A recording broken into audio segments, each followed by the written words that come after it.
Bueno, ¿Estamos? Buenas a todos y todas. Muchísimas gracias a ustedes por acompañarnos hoy. Este es un evento organizado por el Colegio de Psicología de Colombia, COLSIC, la Asociación Colombiana de Facultades de Psicología, ASCOFAPSI, y el Centro de Formación en Ética y Ciudadanía, Frónimos, y la Facultad de Psicología de la Universidad del Rosario. El tema del evento es un tema de mucha actualidad. Lo titulamos Autonomía, Autocuidado y Paternalismo en la Vejez. Y hoy nos acompañan dos maestras, literalmente, Elisa Ducey y Eugenia Guzmán. Elisa es psicóloga y máster en educación de la Universidad Javeriana. Es pionera en estudios sobre el tema de la vejez en Colombia desde hace muchísimos años.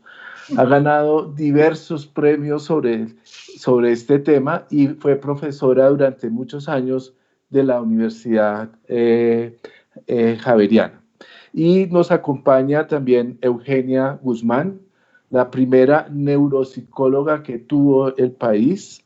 Ella fue profesora durante muchísimos años en la Universidad Nacional y tiene también un libro reciente que se llama Soltando Amarras, que trata sobre la vejez y el suicidio racional. Entonces, hoy tenemos a dos invitadas de primer nivel, de la cual vamos a aprender muchísimo sobre un tema de la cual hoy necesitamos orientación. Entonces, yo les tengo una primera pregunta para iniciar este diálogo, esta conversación con ustedes, y es, ¿cuáles las relaciones y tensiones que hay entre la familia, las instituciones, el Estado, las instituciones privadas y públicas, y el cuidado de las personas que estamos ya, o que están ya, pues yo ya también diría que yo estoy en la vejez? ¿Qué hacemos? ¿Cómo es la relación entre ellos y cuál es el concepto de vejez que tenemos en esta sociedad? Esta sería una primera pregunta para que ustedes hablen. Quien quiera de ustedes comenzar, no hay problema. Eugenia. No, Elisa. Elisa ha escrito más sobre eso. Bueno, un poquito. En primer lugar, pues la vejez es una denominación, así como surgió no hace tampoco demasiado la palabra infancia, pues la vejez es una denominación, un nombre que se le da a las personas que han vivido relativamente más que la mayor parte de la población. Y digo relativamente más porque eso depende de muchos factores de la época, de la esperanza promedio de vida, etc. Siempre me gusta recordar que cuando Honorato de Balzac, 2 siglos o más, escribió un libro que se llama La mujer de 30 años, su biógrafo explicaba que a Honorato de Balzac le interesaban mucho las mujeres viejas, porque en ese momento la esperanza de vida en la Francia o en Europa occidental en general podría ser entre 40 y 45 años. En este momento tenemos esperanza de vida, por ejemplo en Colombia la esperanza de vida está cercana a los 78 años, y a una persona de 30 años no se considera que ha vivido mucho más que el resto de la población. O sea, es una denominación que simplemente tendría que ver con los años vividos. Quiero insistir en eso, con los años vividos más que con lo vivido en los años. Y si yo entendí bien, la pregunta que nos hace Wilson tiene que ver, me lleva a suponer que él dice, hay personas viejas, mayores de 60, 65 años, específicamente, por ejemplo, en Colombia, algunas viven con sus familias, otras viven en instituciones o residencias o hogares para gente mayor, y otras viven solas. Curiosamente, o de manera muy interesante, con datos muy recientes, muy recientes que debo, entre otras cosas, a consulta hecha a una socióloga y demógrafa que se mantiene al día, Ángela María Jaramillo, y con datos recientes consultados en el DANE con respecto al último censo. En Colombia tenemos hoy que aproximadamente el 60% de las personas viejas viven en familias y cerca del 40% viven solas, advirtiendo que solamente un poco menos del 1% de gente mayor de 60 años vive en instituciones. A veces creemos que es mucha la gente que vive en instituciones, porque muchas veces quienes trabajan con la vejez se van para una casa de ancianos y como están todos juntos, les queda fácil tomar la foto y hacer creer que allá vive mucha gente. En Colombia no alcanza a ver el 1% de gente vieja que vive en instituciones. Y creo que no hay ningún país en el mundo que llegue ni siquiera al 15%. Ayer me decía Ángela María, con quien conversaba de esto, que ella creía que no había ningún país que tuviera más del 10% de gente vieja en instituciones. Eugenia. No, eso era lo que te iba a preguntar. Exactamente, ¿cuánto de ese porcentaje de 1 o 2% de viejos que están en instituciones en Colombia son instituciones de alto costo? ¿Y cuántos son instituciones estatales? Mira, yo diría que no sé, hasta hace unos años que el DANE llevaba específicamente la cuenta de las instituciones, yo me mantenía al día en eso. En este momento, esa cuenta, así como tan específica, no la conozco, pero simplemente yo calcularía que cada vez hay más personas que hacen instituciones de carácter privado y no de carácter público en el sentido de estatal. Es lo que yo creo en este momento. Sí, es que hay un problema en países como Colombia, que las instituciones, me perdonan que empiece por la cola o por el principio, instituciones para discapacitados, para niños discapacitados, para ancianos. El Estado no cubre eso.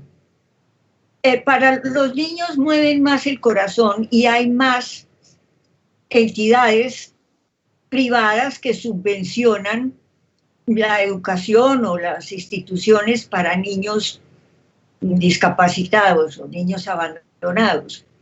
Para los viejos, nadie se conmueve de los viejos. Entonces, realmente el Estado prácticamente no hay instituciones públicas, o sea, que cuesten muy poco o que no cuesten nada. Ese 1 o 2% al que se refiere Elisa es de instituciones de altísimo costo. Altísimo es altísimo. Al contrario, digamos, de Europa, en donde, me perdonas, no tengo estadísticas, tú sabes más que yo, pero en Europa, donde hay una pirámide invertida de población anciana, me parece que la mayoría de los ancianos vive en residencias y esto nos trae, ¿no? ¿Por qué entonces, momento, por qué la altísima tasa de enfermos de COVID en residencias? Hay un resto de viejos. Hay un resto de viejos. Aquí está la perra protestando. cerrarle la puerta Siga, a la tranquilo. carrera. Pero bueno, a ver, Eugenia, me parece muy interesante lo que tú estás diciendo. En primer lugar, a ver, yo diría que por supuesto en países europeos, no en todos, tenemos en cuenta que los países de mayor longevidad en el mundo, en Europa, son España e Italia, y en Asia, Japón, que llegó a tener pues la esperanza de vida mayor. Esos son los 3 países con mayor población vieja. Claro, yo diría que el hecho de que tengamos tantas noticias de personas que específicamente, por ejemplo, en España han sido contagiadas, viven en instituciones, como hace un tiempo también teníamos la noticia que en invierno, por ejemplo, nos llegaba la noticia de Europa de tanta gente, de gente vieja que moría de frío. Sí, recordemos, ¿cierto? Pero eso no quiere decir que la mayor parte de las personas viejas vivan en instituciones. Y hay muchas personas que viven en instituciones que por algunas razones, específicamente, por ejemplo, en España, de donde hemos recibido esas noticias, han tenido problemas, contagios, enfermedades. En este momento ya parece que hay cada vez más cuidado en ese sentido. Elisa, en Inglaterra y en Italia, no sé en Francia, pero en Francia me parece que no hubo esa tasa de infección, pero en Inglaterra y en Italia y en España sí fue brutal. Casi el 40% de los decesos por COVID fueron en residencias de ancianos. Sí, sí, claro, y ahí yo creo que vamos llegando como a la siguiente pregunta que le entendí a Wilson que nos tiene, porque tiene que ver un poco con las relaciones entre vejez, pandemia y cuidado o supuesto cuidado gubernamentalmente impuesto. Y yo creo que eso es importante. Perdón, ¿te refieres al paternalismo? Eso que llaman paternalismo, Eugenia.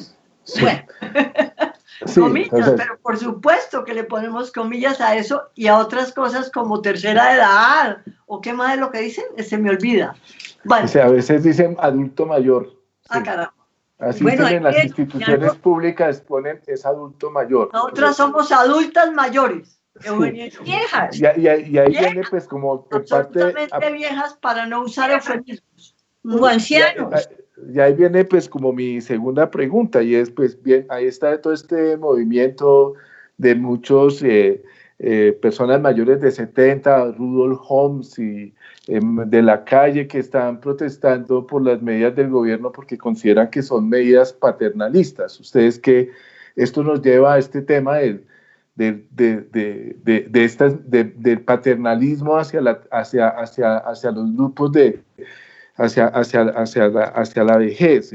Ese es un problema difícil porque tal vez pues, son los más ancianos, los más sabios y estamos siendo paternalistas. La sociedad está siendo paternalistas con ellos. Ahí hay una contradicción porque son ellos más bien los que nos tienen que decir a nosotros cómo vivir y cómo vivir bien y cómo vivir en sociedad. Y al mismo tiempo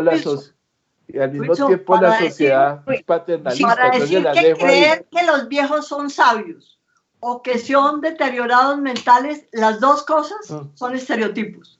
Somos la población más disímil que existe. Y de la noche a la mañana nadie se vuelve sabio. Sabio en el sentido de aprender de la experiencia, de sacar lecciones, etc. Eso. Y decir que todos tenemos deterioro mental o todos somos sabios, esos son estereotipos o generalizaciones en relación con la población más disímil que existe en el mundo, porque entre más usted ha viajado por la vida, así sea gemelo con otra persona, más se diferencia de las demás personas. Eugenia, perdóname. Tienes la palabra. ¿Que tengo que perdonar? Que interrumpí a Wilson. No, pues quiero que elaboren sobre eso. Sí. Entonces. No, lo de estos señores, incluido de la calle, a quien yo amo, No, desde hace es muchísimos respetable. años. Y es por la única persona por la que yo he votado para presidente en mi vida y no lo vuelvo a hacer. Bueno, estos señores, con todo mi respeto, perdieron foco con esta tutela que pusieron, porque hay que tener en cuenta que Rudy o de la Calle o Elisa o yo somos unos viejos afortunadísimos. No creo que lleguemos a ser debemos ser el punto 2 o el punto 1 de la población de viejos en Colombia, que somos viejos que hemos gozado de una educación privilegiada, de una niñez privilegiada que nos imprime una ventaja biológica. La genética esa sí no la podemos modificar, pero tal parece que fue privilegiada cuando llegamos a esta edad, más o menos todavía hilando palabras. Hemos viajado, hemos trabajado y nos encontramos en los 60 y pico, 70 y pico, incluso algunos en los 80 y pico, unos muy pocos en los 90. Y digo muy pocos porque en los 90, en los 80 avanzados y en los 90 la gente se va muriendo. Entonces son muy pocos por sustracción de materia. Somos los viejos privilegiados que nos podemos dar el lujo de pedir que nos dejen salir a la calle. Aquí delante tengo un parque muy bonito donde salen los niños, salen los perritos, todo el mundo muy educado, guardan las distancias, tienen sus mascarillas, pero es que nosotros somos, yo creo que el 0.2% de la población de viejos. ¿Qué pasa con el viejo que vive en una casa en Ciudad Bolívar o en algún barrio deprimido, que viven en 2 piezas, 9 personas, que normalmente en la normalidad al abuelo, si todavía puede estar parado y si no le ponen una silla en un semáforo para que colecte 10,000, 12,000 pesos, que es para su comida, porque no hay más comida. Entonces, ese viejo lo tienen encerrado en la casa por la pandemia. ¿Pero por qué? Hay una cosa muy triste que hay mucha gente, y creo que Elisa no está muy de acuerdo. Los viejos normalmente somos biológicamente muy vulnerables. Tenemos el sistema inmunitario deprimido, las funciones sistémicas de los órganos empiezan a decrecer, empieza a haber problemas cardíacos, de tensión, de diabetes, de respiratorios, de EPOC, si han sido fumadores. Todo eso empieza a aflorar en la década de los 60 y va para peor. ¿Ok? Las tasas de cáncer empiezan a subir bestialmente a partir de los 60 años y se incrementan bestialmente en los 70. Otra cosa es que el cáncer es más agresivo en gente más joven, pero no deja de que ahí está, y muchos se mueren de eso. Y lo peor de todo son los problemas cerebrales, accidentes cerebrovasculares por hipertensión o por otros motivos, y las famosas demencias. Y eso es, como decimos aquí, impajaritable. No hay manera de retrasarlo por el momento, no hay remedio por el momento. Es muy doloroso, pero así es. Entonces, ¿qué pasa en una pandemia como el COVID? Los viejos somos más propensos a pillarlo por el sistema inmunitario. Si lo pillamos, con seguridad nos va a dar muy, muy feo y con alta probabilidad nos vamos a morir. Después de haber pasado por ocupar durante una semana o 15 días un ventilador que lo podría estar usando una persona de 20, 30, 40 años. Y lo que los médicos no se quieren ver abocados es a hacer la elección entre Orlando o entre Elisa o yo, y decir, ¿a quién le damos el ventilador? Yo se lo doy a Orlando, ya. Pero eso es una decisión que los médicos no quieren afrontar. Ahora, mezclar el paternalismo me suena un poco a palabra de protesta sociológica o a palabra política. Y no es muy buena idea mezclar la política con la medicina. Ya vimos lo que está pasando en los Estados Unidos.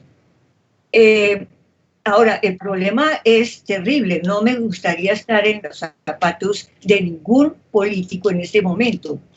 Porque, ¿qué hacemos? Primero, protegen la vida de los individuos y matan al país económicamente o al revés. Entonces van como el jinete con el caballo rebelde. Van tire y afloje, tire y afloje. Abren un poquito, vuelven a cerrar, que eso es lo que estamos viendo en otros países. Entonces, realmente lo de los viejos no es paternalismo, es una simple medida de epidemiología, porque los viejos cogemos el COVID más rápidamente y si salimos a la calle lo vamos repandiendo por ahí más que los jóvenes que no lo pillan. ¿Sí? Díganme que no y empezamos a pelear. Bueno, pero Eugenia, fíjese lo interesante. Nosotros hablábamos antes de esta reunión algunas veces y estábamos de acuerdo en tantas cosas que dijimos como para qué conversamos, pero cuando llegamos a estar en desacuerdo nos entusiasmamos. Sí. Nos entusiasmamos de veras, porque por ahí es la cosa. Claro, es que eso se trata. Claro. A ver, con respecto a lo que dice Eugenia, decía en algunas cosas, Elisa no está de acuerdo, pero por supuesto que en algunas cosas y quizás en muchas no estamos de acuerdo porque somos personas diferentes, experiencias diferentes, pensamos diferente, aleluya que no estamos de acuerdo. A ver, por supuesto, Eugenia acaba, me parece a mí, de dar en el clavo en el sentido de diferenciar entre eso que llaman paternalismo, que tiene que ver estereotipos y prejuicios relacionados con la edad, edadismo o viejismo también lo llamamos, ¿cierto? Y la otra cosa que es específicamente precaución, teniendo en cuenta lo que Eugenia acaba de decir, que es la senescencia inmunológica. ¿Está bien dicho, mi querida Eugenia? La senescencia inmunológica, entre otras cosas, claro. O el declive, si lo quiere llamar así, claro, no importa. A medida que nosotros vivimos más. Los demás. ¿Perdón? Y la salud de los demás. No quieren que los viejitos seamos una contaminante. Y ahí tiene que ver eso que estás diciendo con el cuidado, porque fundamentalmente, y con la ética del cuidado, porque se trata de cuidarnos, no solamente nosotras por ser viejas, sino todas las personas, cuidarnos porque cuando nos cuidamos, hemos de tener en cuenta que cuidamos a los que están a nuestro alrededor y al mundo entero en general. Eso me parece que es un punto ético muy importante, pues de eso estamos hablando. Lo que yo enfatizaría, y creo que lo hemos dicho también, yo lo he dicho, es que la población que más ha vivido es la población más heterogénea o más disímil que existe. Por supuesto, Eugenia se ha referido a aspectos biológicos, aspectos de genética, pero también es sin el pero, sin dejar de tener en cuenta esos aspectos, es fundamental tener en cuenta condiciones y estilos de vida. La vejez es en buena parte la consecuencia de la trayectoria de la vida anterior.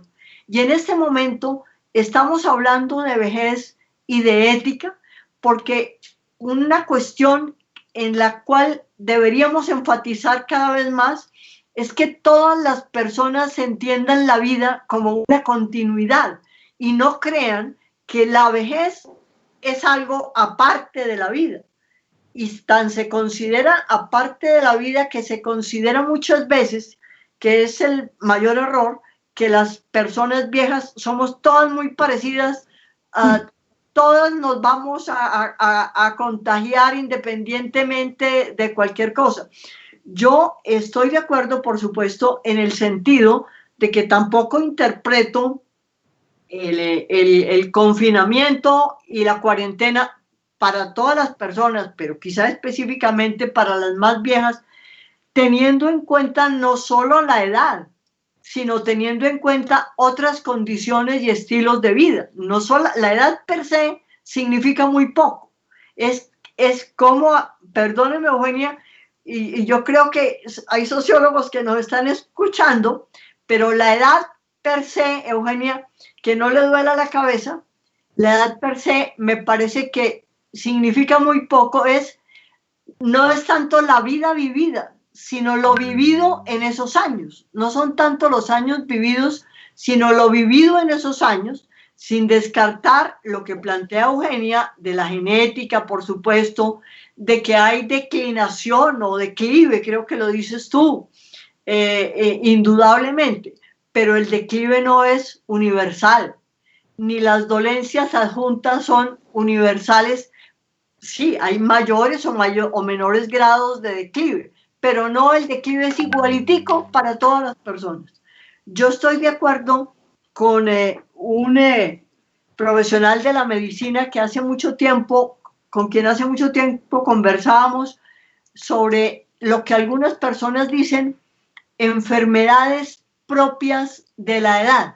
Tal vez haya enfermedades más probables en determinada edad, pero la vida en sí no tiene como característica una patología. Habrá más o menos probabilidad, pero insisto en que ese declive del que habla Eugenia con cabeza cogida y todo, es diferencial, es absolutamente diferencial y no se debe, queridísima Eugenia, a los años per se, sino lo que implica esa vida en los años, incluyendo la biología, incluyendo la genética, incluyendo estilos de vida, incluyendo condiciones. Tú acabas de hacer la comparación entre personas que viven en condiciones muy pobres y nosotras como privilegiadas.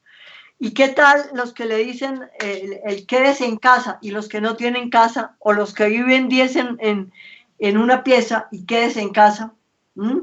Entonces, a veces las generalizaciones son quizá la forma más terrible de estereotipo, de ofensa y de negación de la vida. Mira, Rebeca, sí. A ver, hablando de generalidades, es muy difícil estar en desacuerdo. A mí me gustaría estar más fácilmente en desacuerdo. La edad, me perdonas, pero sí tiene que ver. Mira las curvas de mortalidad, mi querida Elisa. Es que yo no estoy negando eso. Las curvas de mortalidad, qué pena, son una función, claro, de factores socioeconómicos, bla, bla, bla, genéticos, de dieta, de hábitos, etcétera. Pero pongamos, para ponerle foco, sociedades tipo occidental, clase media.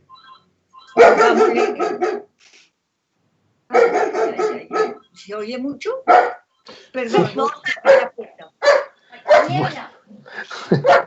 Si quiere, no, pero... bueno, hay una cosita que en lo que ustedes están diciendo mientras llega Eugenia. Nos quedamos en la misma pregunta. Sí, y es justamente lo que están hablando tiene que ver con una pregunta que nos ha mandado, que es como muy importante, y es que ¿qué factores son los que determinan que una persona esté vieja? Su parte cognitiva, su parte física. lo que usted ha señalado es como, miren, hay una gran diversidad, no podemos generalizar, tenemos muchas clases, pero la pregunta, buenas, Eugenia, estoy retomando para seguir la discusión, y hay una pregunta que tiene que ver con todo lo que ustedes están discutiendo, que lo hace uno de nuestros asistentes, que dice, ¿qué factores son los que... ¿Qué factores qué? ¿Qué factores son los que determinan que una persona esté vieja? Entonces, en lo que le he entendido a usted, de pronto no puede... Esa es la pregunta, ¿no? Entonces, pero la pregunta entonces también supone es como, ahí hay un problema de, cuando generalizamos, suponemos como que hay un criterio como universal para decir, hay personas que están viejas porque cumplen con estas condiciones físicas o con estas condiciones cognitivas. Entonces... Eugenia, la pregunta que le entendí yo a Wilson es que alguien le remite una pregunta que qué factores hacen que una persona sea vieja. Yo le cambiaría la pregunta para ver si nos entendemos en el siguiente sentido. ¿Qué es lo que hace que una persona sea joven? En estricto sentido, desde el punto de vista de la edad, haber vivido pocos años. Desde el punto de vista de la edad, ser viejo es tener muchos años. Ahora, Eugenia acaba de decir algo muy importante que fue presentado con el libro Soltando Amarras, que me lo leí todito y Eugenia lo sabe, que ella dice que es un libro sobre la vejez y el suicidio racional, sobre la vejez y la muerte, y el suicidio racional específicamente. Y yo le decía a Eugenia que revisando el libro, porque lo revisé más recientemente después de una lectura más extensa, el libro es de la vejez, Eugenia, porque yo le decía a Eugenia, porque tú asocias, y es lo que estabas diciendo, y tienes razón, porque la vejez está más cerca de la muerte, es lo que yo creo. O sea, sí. Y que las líneas de mortalidad son predominantemente líneas relacionadas más, entre más ha vivido, más cerca estás tú de la muerte. A no ser casos de generaciones jóvenes perdidas por la violencia, por ejemplo. Sí. Ese es otro cosa, pero por supuesto estamos más la muerte. Claro. Tenemos una curva en forma de dromedario o de camello. Pero tú tienes razón, estamos más cerca de la muerte. Lo que yo insisto es que como lleguemos a viejas como tú y yo, no depende solamente de los años que tengamos, aunque ese es el criterio, sino de lo que hayamos vivido en los años. ¿Cómo vivimos la vejez? ¿Cómo la vives tú? ¿Cómo la vivo yo? Dependiendo de nuestra vida, de la trayectoria de nuestra vida. ¿Sí me explico? Es a lo que me quiero referir. Yo no niego que la vejez está habitualmente más cerca de la muerte, salvo casos excepcionales y los hemos visto, y aquí sí que tenemos de esos casos, pero en ese sentido tienes razón, claro. Mira, creo que fue Einstein o alguno de esos, o Sócrates, no sé. Bueno, alguno de esos. Sí. ¿Qué le preguntaron? ¿Usted cuántos años tiene? Y él dijo unos 6 u 8, ¿cómo así? Ajá. Sí. ¿Cuántos años tengo de vida? Claro, los que me quedan. Claro. A lo que me quedan. Lo que ya lo viví, ya lo gasté. Eso no fue Sócrates, se parece más a Einstein, pero no me acuerdo, pero eso es cierto, una forma de ver las cosas. Ya lo viví, sí, claro. Ya lo viví. Claro, sí. Entonces, el problema es que, como les digo, hay que tener muy en cuenta que somos una ínfima minoría de los viejos en el mundo. Ustedes vayan a cualquier país europeo o americano y cojan al tuntún viejos de 70, 75 años. y no están en las condiciones suyas o mías. Eso se lo aseguro, la mayoría están con diabetes, con hipertensión, con obesidad, con corazón, con pulmones, con lo que usted quiera. Cuando no, a eso se le añaden las demencias, Alzheimer y otras. Entonces,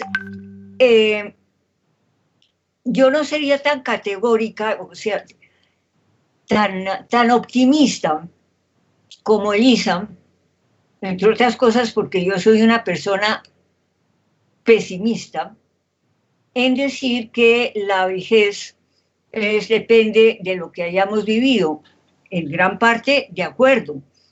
La buena vida, pues, es indudable que favorece una buena vejez. Hasta que empiezan a llegar las cosas. Y llegarán inexorablemente.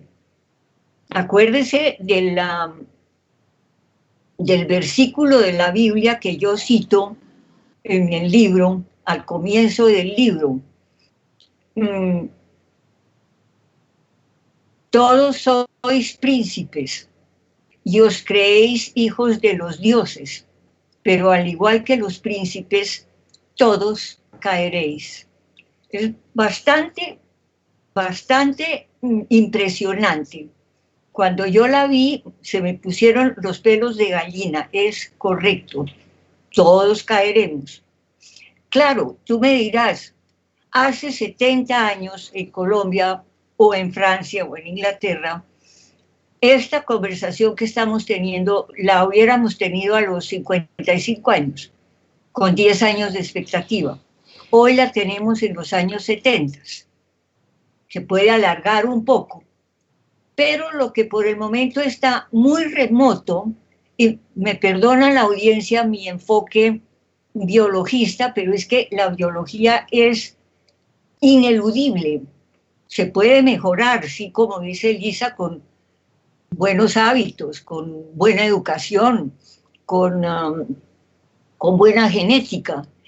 Pero lo que la genética no puede arreglar, incluso si es muy buena, es la longitud de los telómeros. Los telómeros se van acortando. Y eso, por el momento, la genética molecular y eso no puede hacer nada con los telómeros. No podemos hacer así como un chicle. Claro, el premio Nobel de Biología y de Medicina, lo relacionado con los telómeros, pero indudablemente no podemos decir, supongamos que tú y yo tuviéramos la misma edad, los 120 años que tenemos. Sí. Entonces, cada una, igualita, ¿cierto? Pero si nos asesoramos del grupo de gente, entre ellos también una o dos mujeres había en ese premio Nobel, que nos hicieran un análisis telomérico, se dice así, habría diferencias, es decir, indudablemente más cortos, pero no la misma cortitud, si se dijera, porque depende, insisto, Eugenia, que yo respeto y creo firmemente en que somos biológico-biográficos. La vida es biológico-biográfica. Sí, eso se sabe y es... Pero a lo que me opongo es a la generalización. No, yo no estoy generalizando. Listo, pero estamos de acuerdo en el declive que tú dijiste, estamos de acuerdo, no generalizando. Sí. Con nuestros 120 años, telómeros más cortos diferentes. Hace 60 años en Francia o en Inglaterra o en Colombia, esta conversación la hubiéramos tenido cuando teníamos 50 años, con una expectativa de vida de 60 años. Claro. ¿Sí? Claro. Ahora, en este momento, ahí hay un punto que me gustaría tocar, que me inquieta a Wilson, es que hablando de que hace 60 años estaríamos hablando de esto, cuando teníamos 50 años, El problema es que ahora tenemos esta conversación a los 70 y estamos muy bien. Tú estás muy bien y yo estoy muy bien. ¿Cómo te ves de bien? Sí, pero el problema está con las demencias. Sí.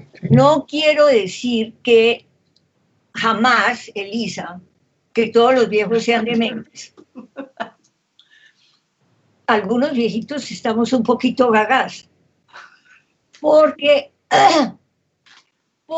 con la edad, me perdonas, se va perdiendo rapidez ejecutiva, se van perdiendo órganos sensoriales. Uno empieza a estar cieguito, sordo. ¿Aló? ¿Aló? Sí. Pero oye, la perra, pues. Se pierde, se empieza a perder el equilibrio, se empieza a caminar a pasitos chiquitos porque tiene miedo de caerse. Puede haber comido mucha leche en su vida y haber tomado mucho sol, pero muchos tienen osteoporosis, más sordera, más problemas visuales, más vértigo, más otro resto de problemas, ¿ok? Pero además de todo eso, qué pena, pero, No, qué pena. pero se está acercando más la probabilidad, digo probabilidad, de un deterioro cognitivo significativo en que todavía el viejo es autónomo, en el sentido de que puede vivir solo, puede pagar sus impuestos, puede tener una vida autónoma con cierta dificultad, con cierta lentitud respecto de sus pares de edad.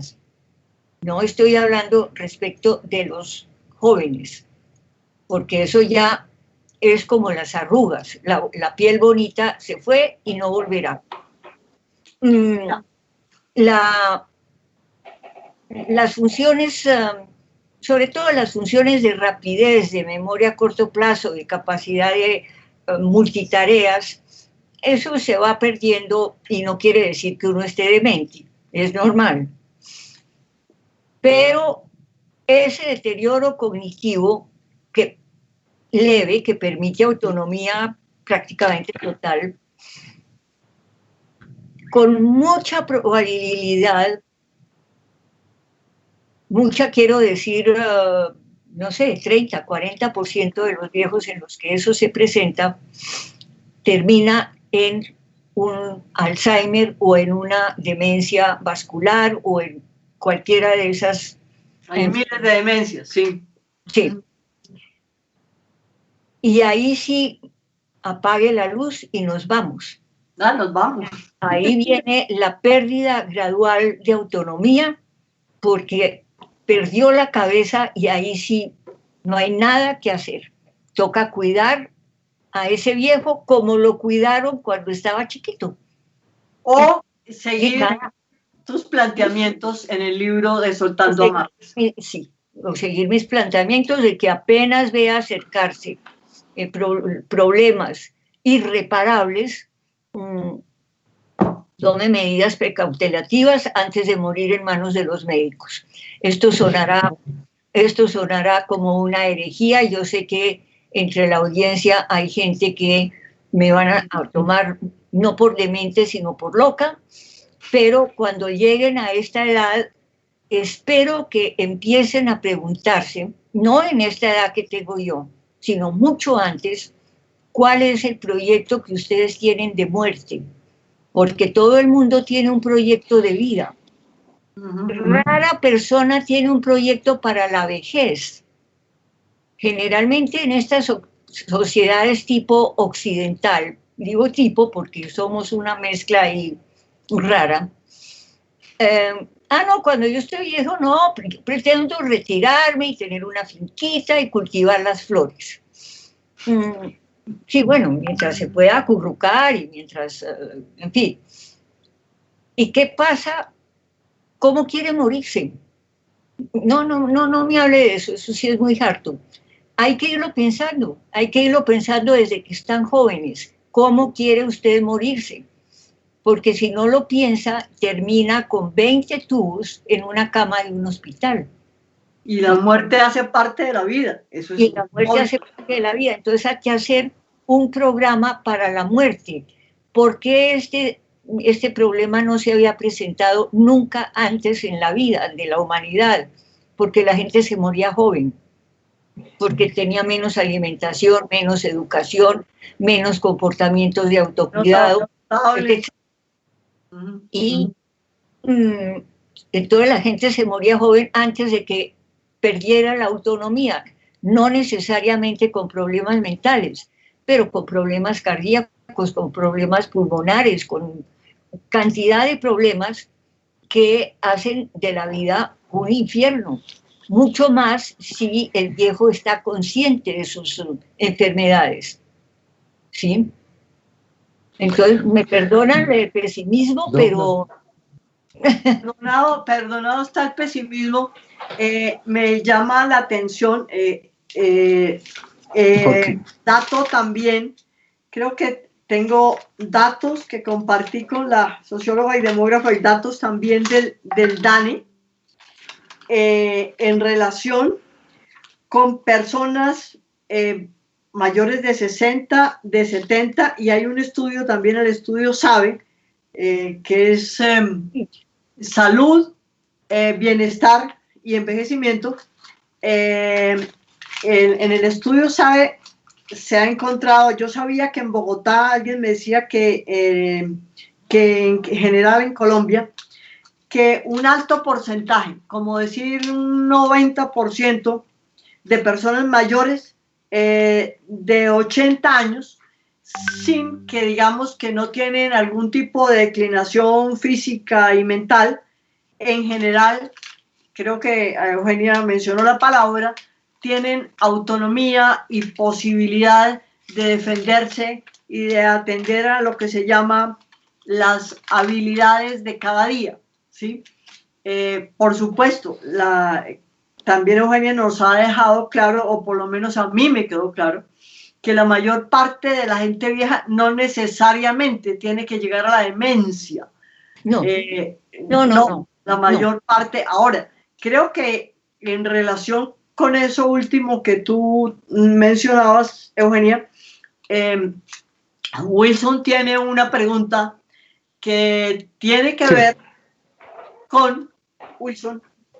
Sí, que tiene que ver con que, pues, como Eugenia lo ha dicho, pues, hay momentos en que hay muchos que van perdiendo, tienen un deterioro en sus facultades cognitivas, y entonces uno diría van perdiendo autonomía, y ahí hay un proceso, perdón, yo me tomo una expresión, así como se dice que hay que vivir bien, hay que morir bien. Voilà.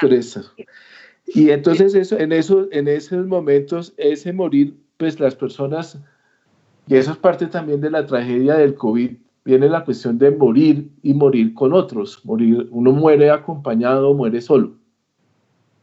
Y en esa compañía hay otros que están con uno, están con la persona vieja que está en sus últimos años. Y entonces ahí viene como una tensión, porque como que uno no sabe cómo manejar esa situación en que la persona se va deteriorando, y al mismo tiempo uno quisiera ayudar más, pero la persona también se resiste. Y entonces eso genera como dentro del mismo núcleo familiar una especie de una situación, digamos así, como tensa. ¿Cómo trabajar eso? ¿Cómo trabajar ese tipo de situaciones? Esa es una de las preguntas que tenía. Y hay otra que aprovecho que viene del público, que está relacionada con eso, y es tal vez con lo que medio empezamos, y es ¿por qué a veces para muchos la palabra viejo suena a una palabra peyorativa, una palabra que puede implicar baja autoestima? Entonces es tal vez porque a veces lo asociamos con estos procesos. ¿Es esa la palabra adecuada? ¿Es es una palabra que genera un reconocimiento, un mal reconocimiento, como dicen varios filósofos. ¿Qué pasa ahí? Esas son las dos preguntas que quisieran que me respondieran por este momento. La pregunta sobre la palabra vieja o persona sí. vieja o persona sí. vieja. Sí. ¿Sí? A ver, habíamos hablado antes de otros términos como, por ejemplo, ¿cómo se llaman? Adulto mayor o sí. personas adultas mayores o tercera edad, ¿cierto? Y alguien decía, ¿por qué tercera? ¿Será que es una edad de tercera? Entonces, ¿qué sentido tiene o por qué relacionamos cuál es el significado de la palabra vieja o de la palabra viejo y por qué algunas personas, entre las que me cuento y me da la impresión de que también Eugenia se cuenta, prefiere que nos digan personas viejas o mujeres viejas y no adulto mayor, en ese caso seríamos adultas mayores o de la tercera edad, ¿cierto? Porque al fin y al cabo esos dos últimos son eufemismos, tratan de disimular algo que se ha tratado como algo peyorativo, como algo negativo. Yo recuerdo ahora un estudio que hizo una socióloga colombiana que se llama Ligia Echeverry Ángel. Me parece que el libro se llama Familia y Vejez. Y ella hizo, digamos que yo creo que hace como 30 años, en diferentes regiones de Colombia, se propuso averiguar qué quería decir la palabra persona vieja o viejo o vieja en diferentes regiones de Colombia. Y ella encontró, hasta donde yo me acuerdo, encontró que en buena parte, muchas personas en diferentes regiones, aunque había diferencias entre unos y otros, y entre unas y otras regiones, asociaban vejez con desocupación, asociaban vejez con enfermedad, con invalidez. Sí, o con invalidez, exacto. Entonces, yo ahorita se me ocurre pensar en la cantidad de factores que contribuyen a que las personas en general piensen así. Y de pronto yo digo, yo soy una mujer vieja y me gusta ser mujer vieja, confieso que he vivido, me gusta todas esas cosas, pero Elisa, ¿cómo va a decir que usted es vieja? ¿Sí? Entonces, ¿cómo te ves de bien? Como decíamos ahora, ¿cómo te ves de bien? Que era lo que decía Lewis Wolper, un inglés que invitamos a hablar sobre esto hace unos años, que él tenía 80 y pico años, dijo, a los 80 y pico años me di cuenta que la vida tenía 4 fases o etapas, no sé, la niñez, la juventud, la adultez y cómo te ves de bien, ¿cierto? O sea, como rechazar la palabra.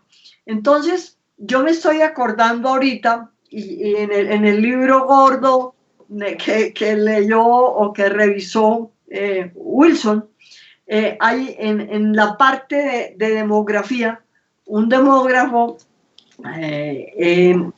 importante que hay en este país y sociólogo que es Alejandro Angulo, plantea, tenemos que revisar nuestra terminología, inclusive desde la demografía, porque no sé si ustedes recuerdan que nos llaman la población inactiva, la población dependiente, ¿sí?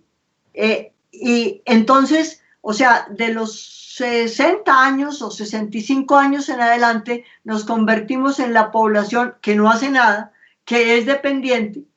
Y ahí es muy importante, en una conversación que tiene que ver con cuidado y con ética, que el cuidado fundamentalmente, que es un comportamiento ético entre iguales, no implica necesariamente generar dependencia, porque en alguna forma, Wilson, la pregunta, yo interpreto la pregunta que usted hace es cómo las personas se dejan o no se dejan cuidar, entre comillas. Nos cuidamos todos, el cuidado tiene una ética fundamental y es cuidarnos a nosotros mismos, cuidar a los más cercanos, como dice Bernardo Toro, que es un maestro en cuidado, cuidar el planeta, porque va a haber planetas sin que haya humanos, porque lo estamos acabando, ¿cierto? Y el cuidado no necesariamente, no implica generar dependencia. El verdadero cuidado implica, en la medida de lo posible, ayudar a la autonomía. Yo no sé si enredé más la pita, pero me gustará mucho escuchar a Eugenia. Sí, no, tienes absolutamente toda la razón. Lo que pasa es que creo que Wilson se refería más al problema, al problema familiar que surge con el viejo que tiene un deterioro cognitivo, una demencia, llamémosle las cosas por su nombre. Que muchos de ellos, no todos, se resisten a seguir las instrucciones que les dan los demás. Y a veces hay unas tensiones sumamente fuertes en esas familias, en que los cuidadores, generalmente en Colombia los familiares, dicen, pero es que no se deja, es que no se quiere tomar la droga, es que hay que cerrarle la llave de la casa para que no se salga de noche. Que muchas de esas cosas son cuidado, porque si no, ese viejo es capaz de, a las 11 de la noche, que hay una alta frecuencia de gente que se pasea por la casa, abren la puerta y se pierden, que son los que salen en el periódico. Unas caritas ahí de viejitos como nosotros que se perdieron, por cualquier razón, como los niños. Perdamos nosotras, Eugenia. Sí, y cuando nos perdamos, sí, como los niños, se pierden muy fácilmente, se caen. Entonces, mamá, no te acerques a las escaleras. Entonces la mamá, con toda la razón, porque tiene una vida por detrás, como dice Lisa, de haber cuidado a los demás, de haber sido autónoma. Entonces se enfurece y dice, pero usted ¿desde cuándo tiene autoridad moral para decirme que no me acerque a la escalera? El que se quiero bajar la llame. Yo bajo la escalera y claro, se va de cabeza y se rompe la crisma. Eso es una situación muy, muy complicada. No tiene una receta que se pueda dar en este momento. Es un problema de entorno familiar. En realidad la demencia hay que tomarla como un problema familiar, más que como un problema del anciano mismo, que en realidad, me perdonan la crudeza, es el que menos problema tiene, excepto por el malestar que le causan los demás dándole instrucciones. El problema de la demencia es un problema que recae en la familia. Y es terriblemente doloroso. Si la familia tiene plata, ok, se descarga del problema y lleva al viejo a una buena institución.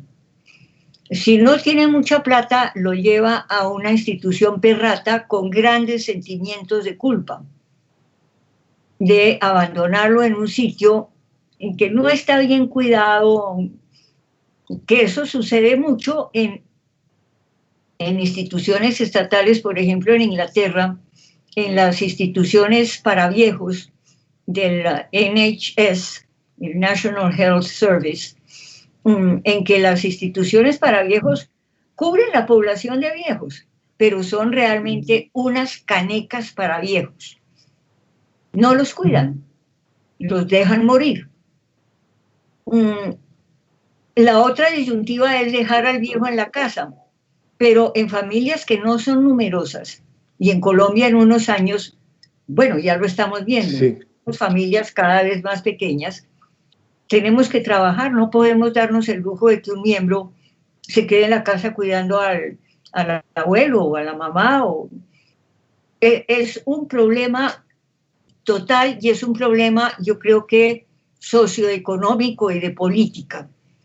Y ahí hay una falla estructural en todos los países estructural de la estructura del país, de que no se preparó para esta epidemia de viejos, y de viejos que cada vez van a ser menos autónomos, Elisa.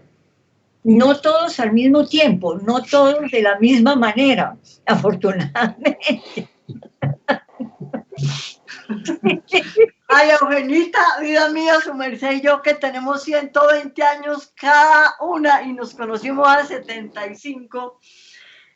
A ver, yo estaba pensando en este momento, primero que debe haber más preguntas y cuestionamientos, y segundo claro, que es muy interesante que pensemos distinto, pero es claro, muy interesante. Claro. De pronto tú te defines como pesimista y de pronto yo me defino como menos pesimista o un tanto optimista.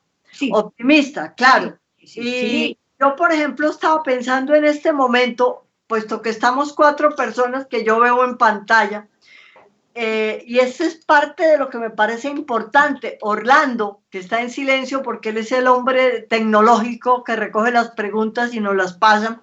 Y además que 30 años. ¿Tanto ha pensado alguna vez cómo será usted de viejo? Cuando se oye, no, yo no sé, yo es que, no, generalmente uno no piensa en eso. Es difícil imaginarlo. Muy difícil, pero, ajá. ¿No? Muy importante, es un poco también como lo que tú planteas, si el envejecimiento y la vejez son parte de la vida, cada vez hay más probabilidad de que la gente viva más y de que haya más gente viviendo más. Dice José Olinto Rueda. Tengo 2 preguntas del público que vienen al caso y que me parecen muy importantes. Una señala que, pues, ya Eugenia habló de que el COVID afecta fuertemente a la población vieja, pero aquí la pregunta es más específica y es si el COVID aumenta las probabilidades de la demencia y si las acelera. De esas son 2, sería el COVID puede incrementar la probabilidad de que una persona vieja tenga una demencia más temprana, y lo segundo es si acelera la demencia. Esa es una pregunta. La profesora Eugenia le va a contestar eso. Porque nos pone la otra, un momento. Y la otra pregunta que hacen, que me parece importante, es en realidad hay mucho maltrato con respecto a las personas viejas. Entonces, ¿ustedes cómo creen que se tiene que, como sociedad y como familia, se tiene que enfrentar esta problemática del maltrato? ¿Me permite, Wilson, una cosa? Sí. Ninguno de los presentes creo que es periodista. Yo quise serlo. ¿Ah, sí? Pero yo no soy periodista. Aprendí cuando empecé a tratar de ser estudiante de periodismo que de pregunta en pregunta nos va mejor.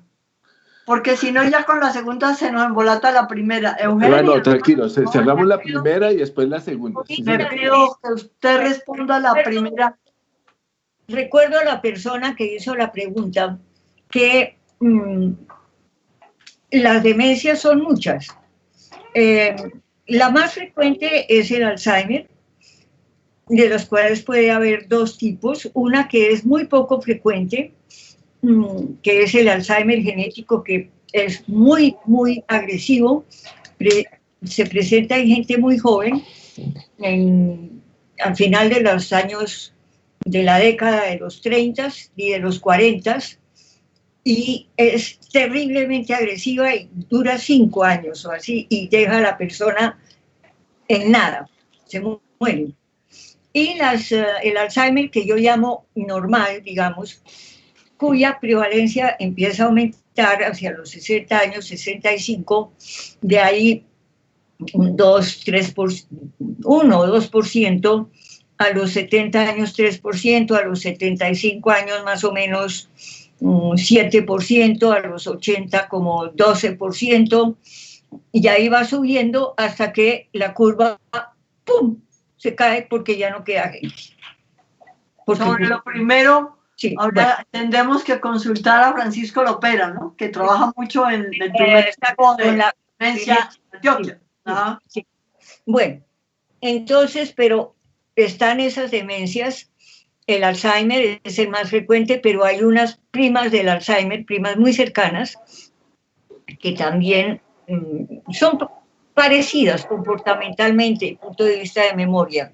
Y están las demencias vasculares, por derrames, por coágulos, por microinfartos. Bueno, eso es toda una clasificación.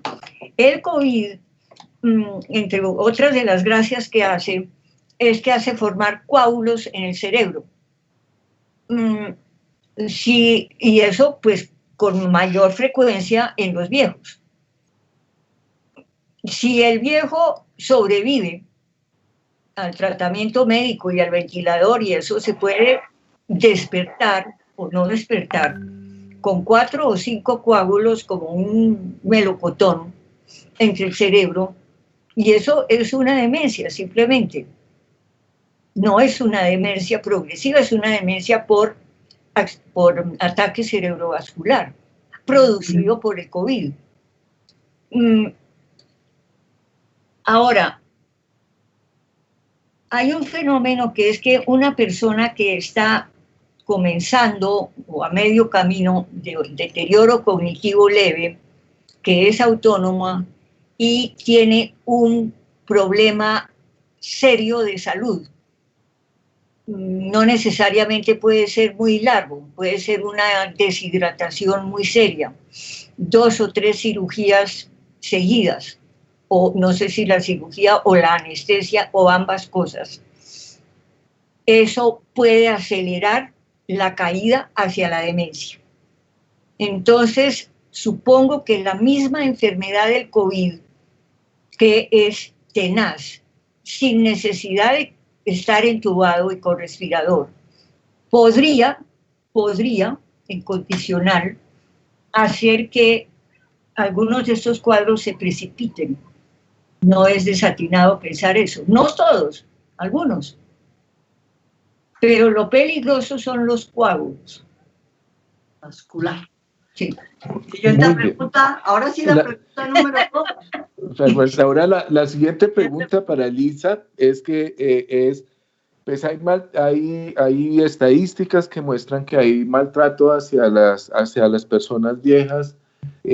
¿Cómo trabajar ese maltrato? ¿Qué se debe hacer frente a ese maltrato que es un mal que, digamos, está muy generalizado en nuestra sociedad? ¿Cómo lidiar con ese problema? ¿Cómo trabajarlo? Wilson.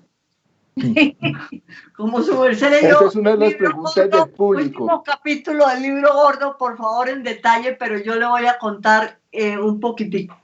Cuando nosotros hablamos de maltrato, estamos hablando de una categoría muy general. Maltrato puede ser maltrato físico, maltrato psicológico, maltrato económico, maltrato cultural, pero maltrato estructural. Me parece que Eugenia mencionaba fundamentalmente cuando decía el estructural, cuando decía que muy decentemente que aquí en nuestro país los viejos le importamos al Estado y a las autoridades muy decente, muy bien, muy poquito, pero es que yo vuelvo a las condiciones y estilos de vida de las personas sin dejar atrás la biología. Y Eugenia, por favor, póngase seria. ¿Por qué? Porque la mayor parte de la gente vieja, quiere decir más del 70% de la población de 60 y más años, no tiene seguridad económica. Voilà. Y la seguridad social que llamamos no existe para esa población. Podemos decir que hay salud para toda la población en Colombia. Dicen que para el 90%, pero salud, yo le aprendí a eso escuchando a José Bernardo Toro, el papá del cuidado, el maestro del cuidado, cuando decía, debemos diferenciar entre medicina servicios médicos, Atención. salud, atención médica y salud. No confundamos, la salud depende mucho de condiciones de vida, de estilos de vida, de educación, de comportamiento. La salud, deberíamos tener condiciones que permitan que todos cuidemos la salud. Medicina para todos es imposible en ninguna parte, ¿cierto? Los servicios médicos, pues no puede haber para todos, pero a veces confundimos medicina con salud. ¿Cómo a veces confundimos, por ejemplo, la pregunta que leyó Wilson? Me parece que no diferencia entre qué tipo de maltrato.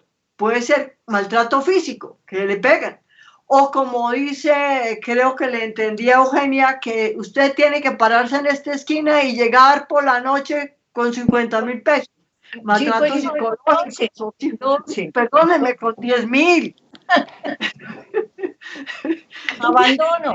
Maltrato psicológico, económico, social, ¿cierto? Pero el maltrato cultural tiene que ver con eso que estamos hablando, de los estereotipos, de las generalizaciones de que viejo quiere decir inactivo, que no sirve, que no puede valerse por sí mismo, que no puede tomar decisiones, que tiene que ser cuidado en el sentido de que tiene que ser dependiente. Dicen que un país dependiente, y es que somos un país dependiente, está formado de personas dependientes que se van formando a lo largo de la vida. Y hay ahí una forma grave de estereotipos hacia la vejez. Una cosa es que yo desprecio a la vejez y otra cosa es que yo la trato con la palabrita que no nos gusta, de paternalismo. O sea, yo te cuido, yo te protejo, tú debes hacer lo que... ¿sí? Entonces, en la medida en que usted se comporta de esa manera, cuando usted cree algo, se comporta de acuerdo con eso que cree, aunque lo que crea no sea verdad. Eso es un principio elemental de psicología social. Y en la medida en que usted trata a la persona como minusválida, como pobrecito, como ya está demente, etcétera, etcétera, Wilson, pues más probablemente contribuye a que genere dependencia sin descuidar los movimientos de cabeza de Eugenia, de que, óigame pues, la genética y la biología, que yo no la dejo a un lado.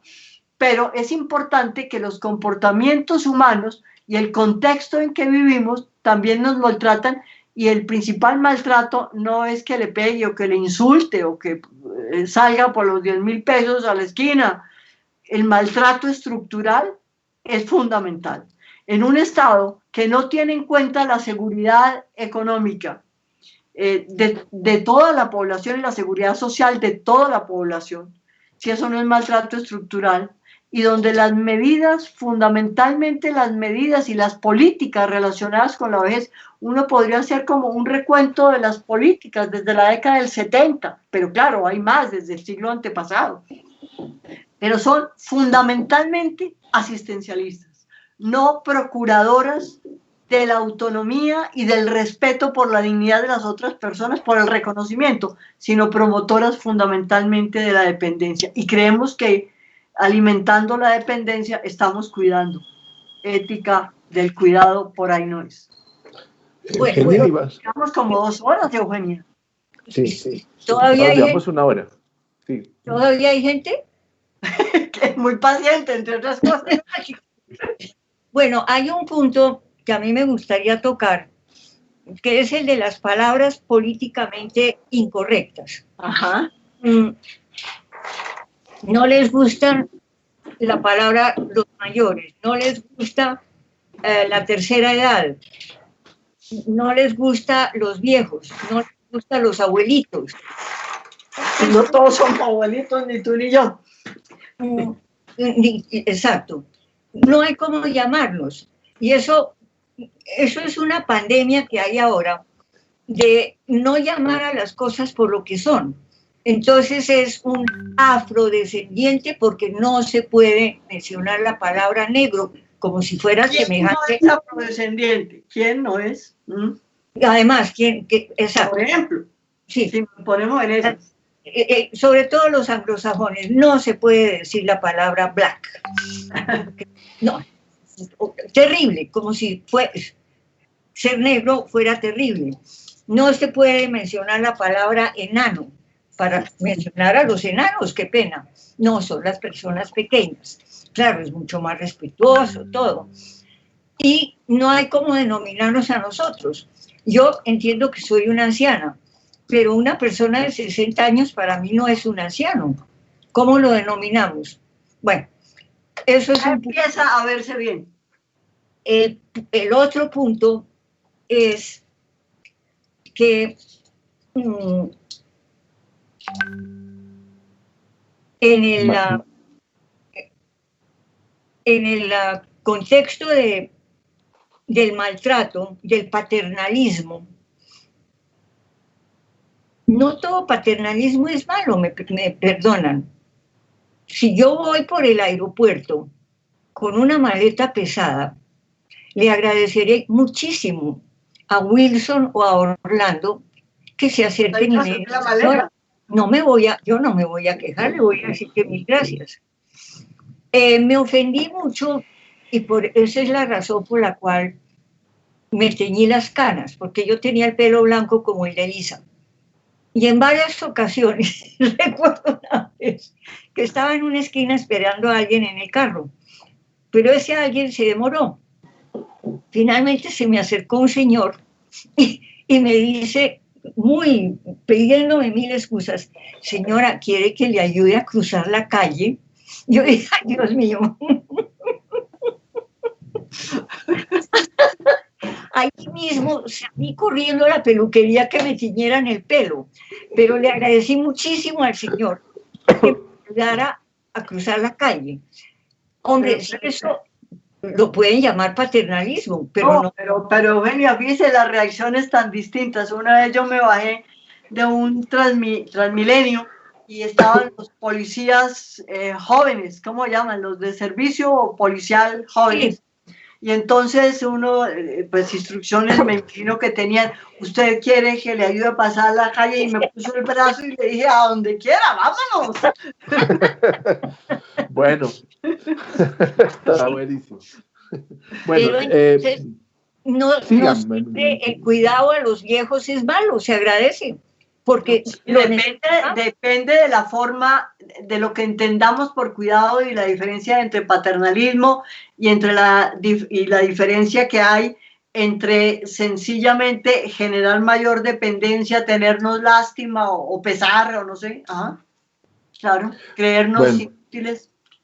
Bueno, ya vamos a cerrar, ya llevamos 1:20 y entonces quisiera que ustedes cada una hiciera unas palabras de cierre en torno pues, a esta discusión que hemos tenido. ¿Qué mensaje quieren ustedes dejar sobre nuestros asistentes hoy a esta conversación?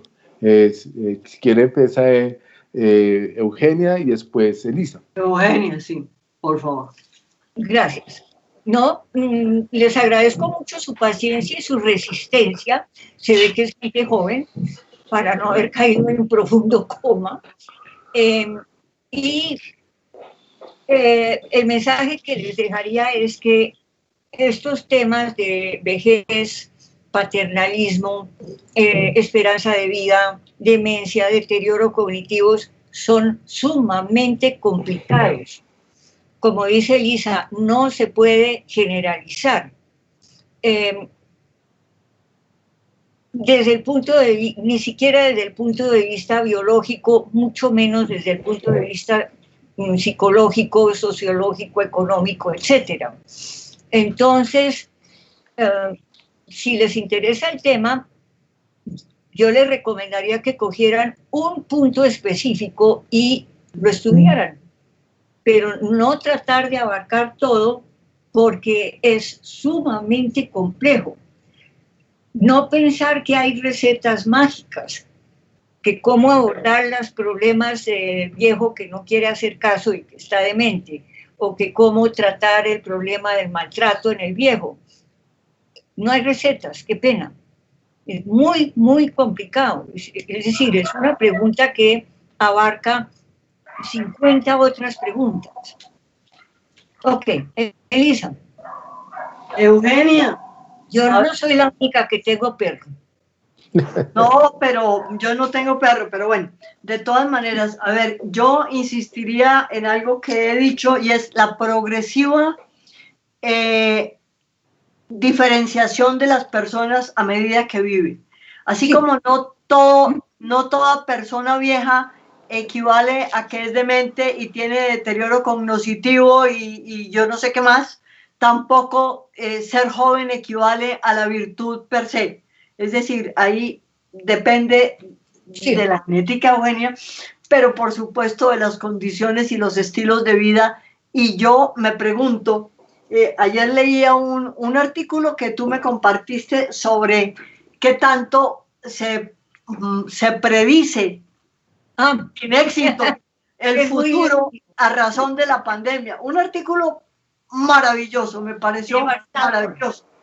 Y al final del artículo, un señor que es periodista del New York Times y también es profesor de la Universidad de Columbia, Mark Lilla, tiene una frase en que más o menos nos dice, mire, en cambio de tratar de hacer predicciones hacia el futuro, que son terriblemente inciertas, ¿por qué no tratamos de pensar en un futuro que quisiéramos y hacemos algo para ir construyendo ese futuro? Y yo insistiría en eso, hablando sobre cuidado y sobre ética del cuidado, en el sentido de que el cuidado tiene que ver, es decir, mientras existimos y exista el planeta, se requiere cuidado, aunque somos los más descuidadores que hay al respecto. La vida y el hecho de llegar Orlando, Wilson, Eugenia y Elisa y todas las demás personas que nos tienen paciencia a donde han llegado, es porque hemos tenido cuidado y porque cuidamos, ¿cierto? La ética del cuidado tiene que ver con tener en cuenta yo misma, el vecino, el lejano y el planeta. Es que sin el planeta no podríamos vivir. Y tener en cuenta que mucho depende de nosotros lo que será más adelante, ¿cierto? Pero generalmente preferimos considerar que todo depende muchísimo de condiciones externas, pero ¿cómo no? Pero nosotros, ¿qué estamos haciendo para que eso que queremos, como profecía, entre comillas, se cumpla si estamos haciendo algo en favor para que la vejez, el día de mañana, Orlando, no sea un desastre, sino que sea una condición de la máxima posibilidad de disfrute sin dejar de tener en cuenta lo que nos ha dicho de las disminuciones o declinaciones mi querida colega y amiga Eugenia desde hace 100 años. Bueno, Elisa.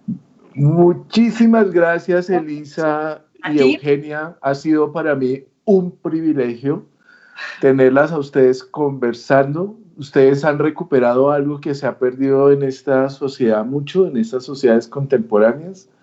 Eso lo señaló un filósofo, George Gadamer, que ya tiene más de 100 años, que era el placer y la importancia de la conversación, de la escucha, de dar argumentos, de compartir las experiencias de la vida.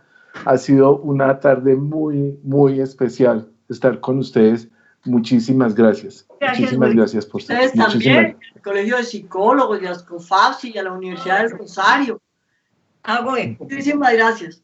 Bueno, muchísimas gracias. Gracias por la paciencia de todos los que nos acompañaron. Ok, Eugenia, me encantó volverte a ver, por Dios. Sería bueno